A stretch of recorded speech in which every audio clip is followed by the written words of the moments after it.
그러다 보니 이제 자연스럽게 경영권 프리미엄이라는 이야기가 나오는데 그 많은 분들이 말씀하시는 게 소액주주가 가진 한 표와 대주주가 가진 한 표, 한 주 똑같은 가치로 보는 게 사실은 맞는데 대주주가 갖고 있는 최대주주가 갖고 있는 한 주는 주가가 10,000원이어도 막 20,000원, 30,000원에 프리미엄을 받아서 팔 수가 있고 나머지 주주들은 그런 게 아무것도 없었고 이게 특히 우리나라는 좀 심하지 않습니까? 네. 그래서 그것도 아주 정말 그 우리나라 이제 문제라고 생각들을 많이 하시고 그래서 뭐 의무공개 매수 제도도 도입되고 한다고 이제 발표도 있고 했는데 저는 그것도 좀 우리가 좀 근본을 좀 더 봐야 된다. 그러니까 그건 또 되게 피상적인 콧물 나니까 좀 콧물 좀 닦아주고 콧물 못 흘리게 하는 거랑 좀 비슷해. 왜냐하면 주식을 사고 팔 때 보니까 프리미엄 격차가 너무 나요. 그거 잘못된 거 아니야? 그럼 같이 줘. 이렇게 하는 건데 그렇게 하기에 앞서서 프리미엄이 그럼 왜 발생했는지 원인부터 저는 볼 필요가 있다고 생각을 합니다. 그래야 이제 근치가 되는데 그러면은 시장에서 누가 지배주주 보고 돈 주식 비싸게 사주라고 시킨 사람 아무도 없지 않습니까? 자연 발생적으로 그렇게 그 가격이 형성된 거란 말이죠. 그럼 이제 왜 그러냐? 지배주주의 주식을 사면 회사를 모든 걸 할 수가 있기 때문에 그런 거 아니겠습니까? 뭐 주총도 사실상 뭐 이사회도 거의 지배하고 있고 모든 원하는 걸 하고 또 계열사들 많이 거느려서 여러 가지 이익이 있기 때문에 이거 뭐 그냥 제가 만들어낸 얘기가 아니고 다 회사법적으로 그렇게 설명하는 얘기고요. 그래서 그런 혜택이 있기 때문에 그 주식은 특별히 비싸게 거래되는 거면은 그러니까 그런 거죠. 강남 아파트가 특별히 비싸게 거래될 때 원인이 있지 않습니까? 프리미엄이 붙는 이유를. 그러면 그게 싫으면 프리미엄이 붙는 이유를 제거하는 게 맞지 않겠습니까? 근데 지금 공개 매수 제도는 그게 아니고 강남 아파트랑 저기 어디 산골짜기에 싼 그 택지랑 똑같은 값으로 다 균일가로 이제 사주라고 하는 거예요. 기본 컨셉은. 그러면 사는 사람 입장에서 생각하면 되게 일단 자금 부담이 많이 들고 불필요한 것도 자기 입장에서 사야 되고 이런 문제가 있어서 저는 그건 좀 뭐 그게 어느 정도 필요한 면이 외국에서도 하지만 보다 근본적으로는 프리미엄이 많이 우리나라가 과다하게 생기는 이유부터 저는 제거를 해야 된다. 그럼 그 이유는 뭐냐 하면 지배주주가 견제가 안 되고 주주에 대한 충실 의무가 없으니까 무슨 짓을 해도 소송에 걸리지 않고 아무 문제가 없다고 생각해 보십시오. 그 주식은 가지는 순간 반지의 제왕의 그 절대 반지 같은 거죠. 그러니까 대주주 지분율 뭐 한 15% 20%만 되더라도 100%를 다 좌우할 수 있는 절대 반지가 되니까. 그렇죠. 레버리지가 20%가 100% 하면 5배잖아요. 그렇죠. 그게 실제로 회사법에서 그렇게 프리미엄이 생기는 이유의 첫 번째 이유를 그렇게 설명하거든요. 그 사람은 20% 가지고 있는데 5배의 힘을 가지고 나머지 80% 주주는 80%를 가지고 있는데 빵의 힘을 하기 때문에 거래소에서 디스카운트 되는 건 당연한 거고.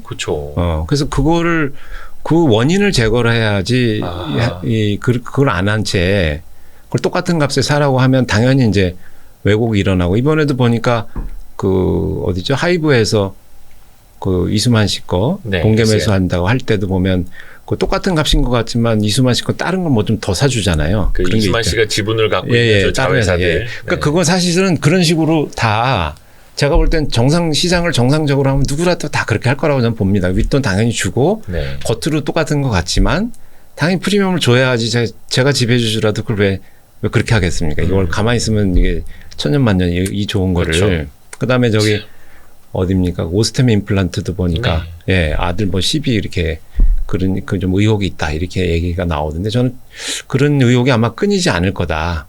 자녀들이 갖고 있는 전환사채를 그 사모펀드 측이 좀 비싸게 사주는.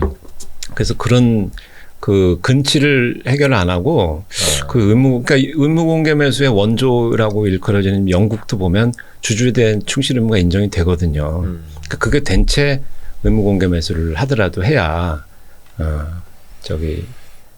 그게 순서다. 그다음에 이제 이번에 정부에서 의무공개 매수한 거는 저는 좀 되게 총수한테 좀 유리한 거다.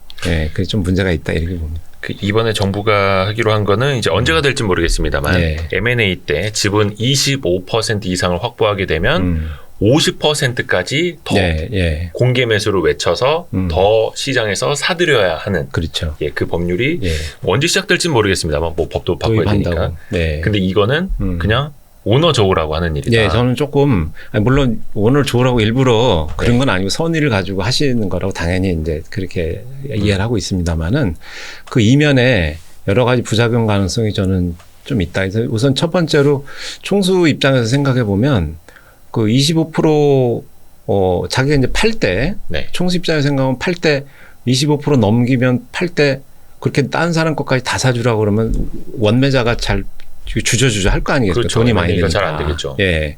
그래서 자기가 그 팔려고 그러는데 만약에 그런 게 있으면 50%를 넘기면 또 면제가 되거든요. 네. 그러면 50% 넘기는 방법은 또 합병이라든지 물적 분할을 하면 자본 거래를 통해서 자기는 시간은 자기 편이거든요. 자기가 원하는 타이밍에 자기가 다 집권 세력이기 때문에 50% 넘기면 면제 조건을 얼마든지 만들 수가 있고 또 계열사를 많이 만들어 놓은 다음에 그런 아까 그런 사례처럼 내 걸 따로 뒷돈으로 좀 더 사주라고 한다든지 이런 그런 게 있어서 팔고 싶을 때는 자기가 그냥 그렇게 하면 되고 피해가면 되고 자기가 또 팔기 싫을 때 난 이걸 지켜야 되는데 경영권이 간당간당할 때는 이 의무 공개 매수가 마치 성밖에 해자처럼 이 포이즌필하고 비슷한 거거든요. 개념은. 내 걸 살려면 남의 거 다 사려. 이거는 포이즌필 뿌리면 이제 효과가 그렇게 되는데 경영권 방어 장치를 하나 만들어주는 게 의미가 사실 전 더 크다.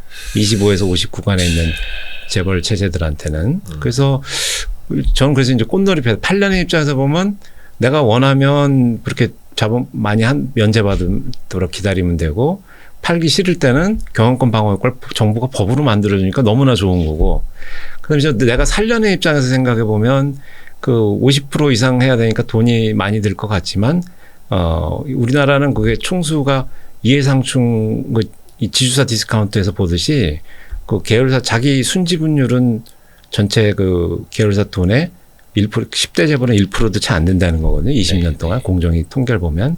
그럼 예를 들면 100억 원어치 투자하면은 내 돈은 1억 원밖에 안 되기 때문에 모럴 해저드나 방만 투자가 이루어지기가 쉽습니다. 그래서 계열사 한 두세 개 동원해 가지고 사면 50% 넘기는 게 이렇게 큰 문제가 자금분담이 훨씬 적다 이거죠. 근데 반면에 지금 경영권 시장에서 그 재벌 그룹하고 필적하게 좀 요새 부상하고 있는 데가 이제 사모펀드들인데 사모펀드들을 전 조금 이렇게 그 살려주고 해야 이게 건전한 경쟁이 되고 경영권 시장에서 그래야 그 일반 주주도 결국은 좋아진다 이렇게 보는데 사모펀드는 그렇게 할 수가 없을 거예요. 괜히 50% 이상씩 이렇게 계열사 동원하고 거기는 이제 LP들한테 성관 의무나 충실 의무를 부담할 테니까 여기 이런 총수들처럼 그렇게 살기는 어렵고 그러면 경쟁력이 당연히 펀딩 능력에서 굉장히 좀 많이 처지지 않을까 그런 조금 우려가 되고요. 그래서 또 하나는 그 50%를 샀다고 칩시다 이거죠. 50% 플러스 한 주가 이제 되고 나면 그 다음부터는 여기에 면제를 받거든요. 그렇죠. 그럼 50% 플러스 한 주 된 사람은 자기가 프리미엄 지고 샀으니까 본전 생각이 날 거 아닙니까? 그럼 당연히 나머지 49% 주주를 이제 또 쥐어짜죠. 쥐어짜죠. 거기서 본전 뽑아야 되잖아요. 또 합병하고 저기 물적 분할하고 뭐 사익 편취 계열사 몰아주기 거래 당연히. 그래서 이 50% 플러스 한 주를 외국에서 안 하고 일본만이 이게 하는 걸 우리 하필 그걸 따라했는데 그럼 그때는 어떻게 할 거냐 이거죠. 그러면 전 그래서 이건 이제 갈라치기 입법이다 표현하는데 나머지 49%는 죽으란 소리죠. 거기 안에 못 들어가면 그 다음에는 이제 죽었다 복창해야 되는 거죠. 남은 세월을. 49.9%는 또 가치가 더 떨어질 수밖에 없는 떨어지는 거죠. 왜냐하면 25% 정도일 때는 이렇게 행동주의 펀드라도 구원의 동아줄이라도 올 수 있지만 50% 되고 나면 이제 죽음이죠. 그게 없죠 이제 그러면. 구원의 동아줄도 올 수가 없다. 올 수가 없다. 와, 저도 그 생각은 못했네요. 그냥 25% 지분 확보하게 되면 50%까지 이제 의무 공개 매수 제도가 생기니 그래도 뭔가 대주주 프리미엄이 일반 주주들에게도 좀 확산이 되겠다라고 단순하게 생각을 했는데 그게 아니라 빠져나갈 꼼수들. 그렇죠. 50% 플러스 한 주를 확보한 사람이 본전 생각하면서 또 쥐어짜고 프리미엄이 아마 더 세질 겁니다. 그러니까 1주당 프리미엄은 레버리지가 떨어지니까 20%였다면 5배지만 50%면 이제 2배뿐이 안 되니까 1주당 프리미엄은 좀 작아질 수 있어도 프리미엄의 총액은 훨씬 커질 겁니다. 왜냐하면 행동주의나 누구도 이제 이의 세력이 발 붙일 수가 없거든요. 완전히 내가 독재가 되기 때문에 그건 이론적으로 회사법 이론적으로 당연히 프리미엄 더 커야 맞죠. 일반 주주의 디스카운트 더 커질 겁니다. 그래서 그렇게 하는 거를 정부가 나서서 그렇게 만들어주고 그러면은 그다음에 이 사람들이 팔 때는 이 법에 적용을 안 받으니까 이 사람도 그다음에 이제 프리미엄 엄청 받고도 팔 거 아니겠어요. 많이 판다면. 그러니까 도대체 이건 이 좀 법에 좀 뭐라 그럴까요? 추구하는 바 취지가 조금 너무 이렇게 제가 그래서 이제 원인을 보고 하질 않고 콧물만 딱 그냥 겉으로 보기에 콧물 나오니까 왜 우리 건 싸게 안 사주니까 그럼 50%는 같이 좀 사줘. 그래서 그 뒤에 배후에 있을 수 있는 시나리오를 좀 생각을 안 해본 거 아니냐. 비교법적으로도 잘 이해가 없고 그래서 이제 회사법에서 보통 이론적으로 하는 얘기는 100%를 꼭 해야 되는 이유는 더 빨아먹을 사람을 남기면 안 된다. 아하. 그럼 더 빨아먹을 유인이 없기 때문에 하려면 그렇게 하라는 게 이제 다 다른 나라들 다 그렇게 하죠. 근데 하필 일본 말씀이네요. 걸 그렇게 하는데 그러니까 지분 25%를 사면서 50의 가치를 주고 그렇죠. 50을 확보하면 그 50 플러스 한 주가 됐을 때 그게 곧 100의 가치를 갖게 되니 나머지 49.999는 그냥 죽었다 복창해야 된다. 지금 실제로 저기 뭐죠? 카카오 그 공개 매수 이번에 SM 그거 보니까 주가가 15만 원인데도 지금 뭐 10만 원, 11만 원 그렇잖아요. 일반 주가. 그게 이제 100%를 안 사주니까. 그렇죠. 자기가 가진 주식하면 35%만 사주면 그 3.5주 곱하기는 15만 원하고 나머지 곱하기 하면 기대값으로 하면 이제 밑으로 많이 떨어질 거 아니겠습니까? 그럼 떨어져서 그런 것도 있지만 거기에 그 10만 원밖에 안 되는 지금 주가에는 이제 40% 대주주가 등극하면 우린 죽었다는 것도 전 들어있다. 어떻게 될지 모르거든요. 이 불확실성이. 그러니까 SM도 지금 이제 모르시는 분들을 줄이는 분들은 아니 카카오가 15만 원에 공개 매수 한다는데 주가가 지금 왜 11만 원까지 내려왔지? 그렇죠. 근데 결국은 거기에 경쟁이 붙는다는 거죠. 내 주식도 15만 원에 사주세요. 내 주식도 15만 원에 사주세요. 그러니까 그냥 안분 비례해서 뭐 경쟁률이 2배다 그러면 2분의 1만 사주는 거니까 나머지 주식 가치는 15만 원은커녕 뭐 이렇게 못 받는 거고 왜냐하면 이게 부끄러운 얘기인데 저도 예전에 그 비슷한 사례가 있었습니다. 그랬어요? 제가 갖고 있던 회사에 공개 매수가 있었던 거예요. 근데 공개 매수가 예를 들어서 10만 원에 공개 매수하겠다. 근데 주가가 한 8만 원 정도까지밖에 못 가는 거에서 야 이거 신기하다. 이거는 그냥 2만 원은 무위험 차익 거래 아닌가? 들어갔다가 주가가 밀렸대. 그러니까 알고 보니까 여기 투자했던 사모펀드를 일부 내보내주기 위해서 10만 원에 공개 매수를 불러준 거예요. 그러니까 경쟁률이 엄청났던 거죠. 그렇군요. 내 주식을 팔고 싶어도 10만 원에 못 팔았던. 그래서 저도 엊그제 요새 신문에 보니까 카카오 SM 주식을 외국인이 계속 매수하는데 그게 뭐 이렇게 뭐 어쩌고 뭐 공개 매수 값이랑 이렇게 뭐 계산해 보면 살만하다. 10만 원, 11만 원 살만하다. 그래서 저도 계산해 보니까 조금 남겠더라고요. 만약에 지금 주가가 적정가라고 그러면 계속 유지만 된다면 그 공개 매수하면 세금 띄워도 돈이 남겠다 해서 살까 잠깐 생각해 봤는데 근데 40% 대주주 밑에서 이제 그금도 이제 빨리면서 살아야 될 가능성이 있는 거잖아요. 카카오가 뭐 나쁘다는 얘기가 아니고 이론적으로는 적어도 그 리스크가 이제 현실화됐기 때문에 그 18%일 때는 이렇게 온라인 같이 이렇게 그렇죠. 목소리를 낼 수가 있는데 이런 데도 오지만 제가 볼 때 40% 되면은 거의 이제 특히 한 2조 되는 회사고 하니까 쉽지가 않아질 거다. 그래서 주가가 지금 안 좋은 거에는 뭐 제 내피셜입니다만 그런 불확실성에 대한 그것도 들어있다. 그래서 이게 50% 의무 공개 매수가 저는 그래서 되게 잔존 주주는 굉장히 불안해. 이게 일반 전문가가 아닌 일반 투자자는 더 어려운 거예요. 저기 내가 진짜 함정이 큰 거네요. 그렇죠. 이거. 들어가야 되는지 말아야 되는지 남았을 때는 완전 죽음일 것 같고 들어간다고 그럴 때 이 주가가 가늠이 안 되면 어떤 게 적정가인지도 판단이 어렵고. 이래서 우리가 계속 배워야 됩니다. 왜냐하면 저도 그 자본시장 국장하고 그 대담할 때는 이렇게 질문을 못 했거든요. 이거 몰랐으니까 생각을 못 했으니까. 근데 이건 일단은 두 가지 여러분께 그 명제를 드리자면 최대 주주가 50% 이상 확보했을 때는 죽었다 복창해야 된다. 그리고 우리나라는 구원의 손길이 오지 않는다.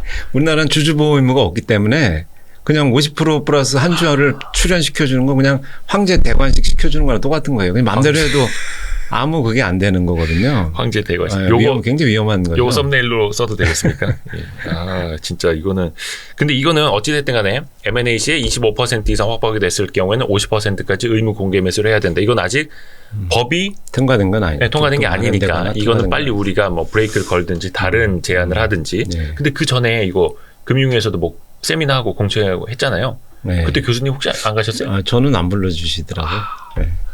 네. 저는 이제 원래도 근데 반대 입장을 계속 폈기. 왜냐하면 이제 이거에 대해서 반대라기보다 이제 조금 결이 다른 거죠. 저는 이제 주주의 비례적이 보호해야 된다는 거는 그 관점에서 보면 이게 별 필요 없는 제도거든요. 그게 되면 네. 그러니까 주주를 되면. 의무적으로 비례적으로 회사의 경영진을 보호해야 되면 사실 앞에서 말씀하셨던 뭐 자사주 매입 소각이 됐든 물적 분할이 됐든 네. 경영권 과정 실제로 프리미엄이 네, 됐든 미국이 그렇게 하고 있고 그다음에 이제 의무 공개 매수를 근데 저는 이제 금융위가 하나 이제 착각이 거기 금융위 보도자료 보면 한국은 주주의 비례적 보호 의무가 상법에 인정이 안 되기 때문에 이걸 한다는 얘기가 나와요. 네. 그러니까 약간 대체제처럼 가름하는 걸로 생각하는 저는 이제 그 좀 잘못됐다고 보는 게 이제 이 50% 의무 공개 매수나 이런 50%가 됐건 100%가 됐건 아까 말씀드린 것처럼 이제 일반 주주들은 후달리거든요. 이게 네. 내가 이게 빨리는 건지 들어가야 되는지 그러니까 경영진인하고 작당을 하면 일반 주주 개미핥기처럼 되게 쉬워요. 이 공개 매수라는 게 얼마가 적정한지도 모르고 그렇기 때문에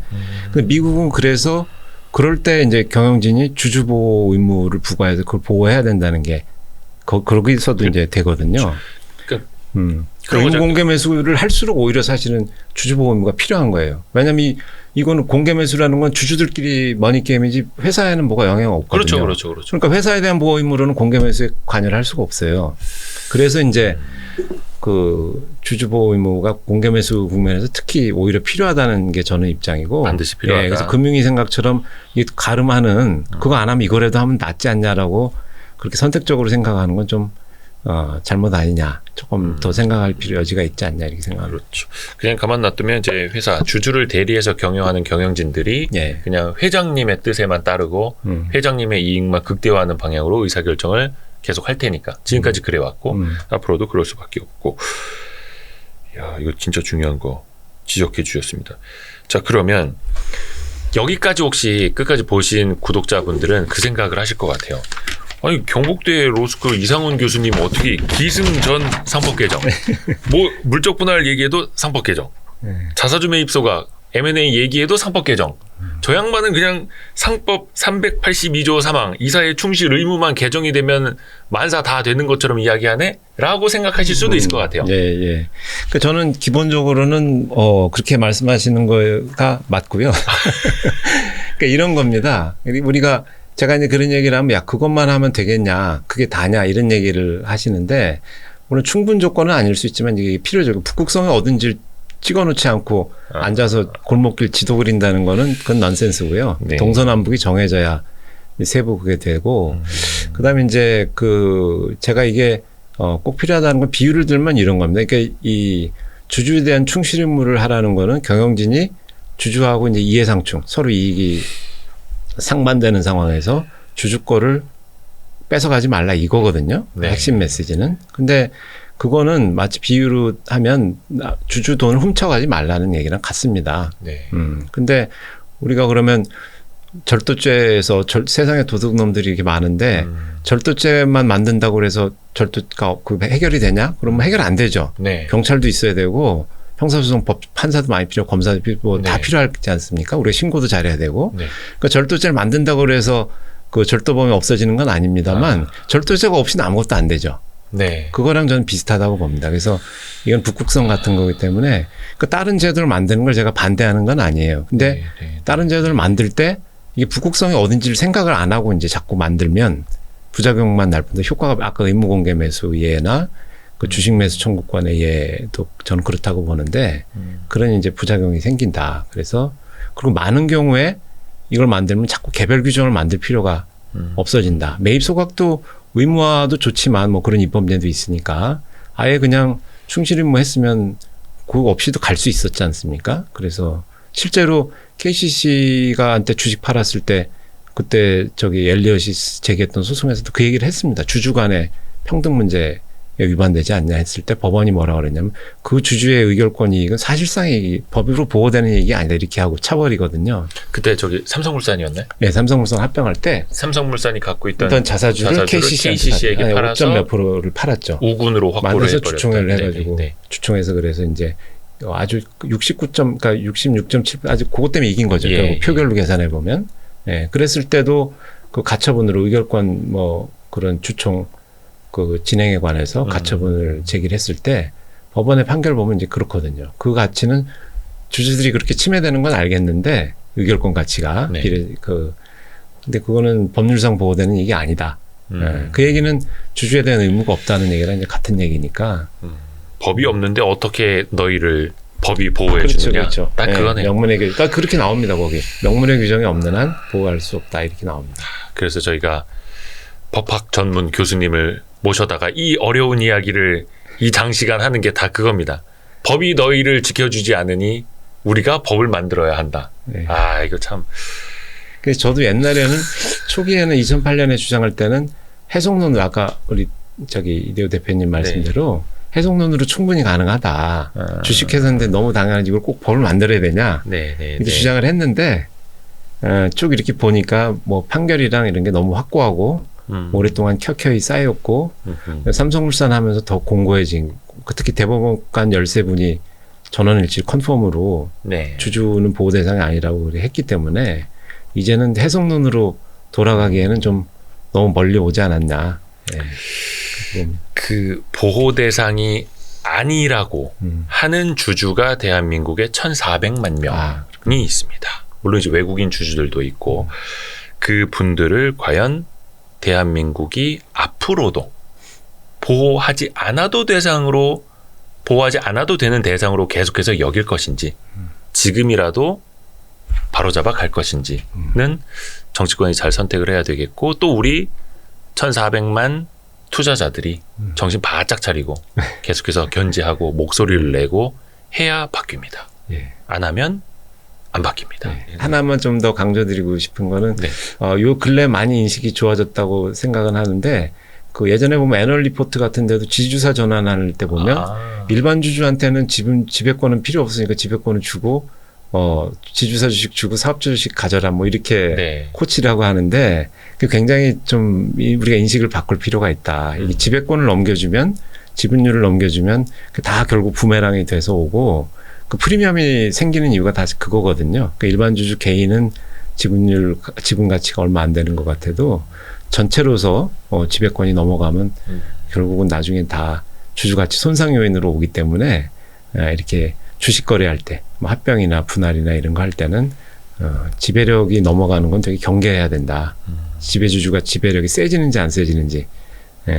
내 주식 한 주에 뭐 얼마나 된다고 이렇게 생각하실 게 아니고 그 전체가 뭉치지 못하고 흩어지는 걸 이제 이용하는 게 그게 이제 프리미엄이기 때문에 그걸 좀 신경 쓸 필요가 있다. 이게 지배력이라는 표현 자체가 이거 21세기에 맞는 표현인지도 모르겠는데 지금 뭐 우리가 뭐 왕권 국가에서 사는 것도 아니고 근데 결국은 최대 주주나 특정인들에게 지배력이 넘어가 버리면 나머지는 지배를 당하게 되는 거고 사실은 지배구조라는 표현도 있습니다만 이거는 주주들이 기업을 지배한다라는 뜻인데 그게 아니라 기업 혹은 일부 대주주가 다른 주주들을 지배해버리는 이게 2023년 대한민국의 모습입니다. 오늘 그래서 이 지배주주하고 일반 주주가 지배주주가 30%밖에 없는데 늘 일반 주주가 이제 주총에서 지고 70% 주주가 70% 지고 그러는 거는 그 예전에 우리 저 말 있듯이 뭉치면 살고 흩어지면 죽는다 결국 그거거든요. 그래서 요새 이제 행동주의 펀드가 이런 주주 간의 세를 규합하고 주주 간의 조율 비용을 줄이는 역할을 하면서 이제 그게 활성화가 되면 당연히 이제 지배주의 프리미엄은 줄고 일반 주주의 가치는 올라가고 서로 이렇게 제로성 관계면이 있기 때문에 그런 거라고 봅니다. 그래서 그 주주들이 좀 더 관심 가지는 것만으로도 이 프리미엄과 일반 주주 디스카운트를 갭을 줄이는 그런 요인이 될 수 있다 이렇게 봅니다. 맞습니다. 우리가 그 피 흘려서 쟁취한 민주주의가 우리의 참여로 완성되듯이 네. 주주민주주의 역시 우리의 관심과 참여로 만들어갈 수 있습니다. 네, 주주민주주의 하면은 꼭 뭐 주주자본주의 이렇게 하실 수 있는데 이제 미국에서 이제 회사 민주주의라는 표현 쓰거든요. 회사 그 표현도 민주주의. corporate democracy라고 그래서 그 표현도 한번 우리가 음미해 볼 필요 있다고 봅니다. 좋습니다. 오늘도 진짜 좋은 말씀 너무 감사드립니다. 예. 고맙습니다, 교수님. 예, 고맙습니다. 고생하셨습니다.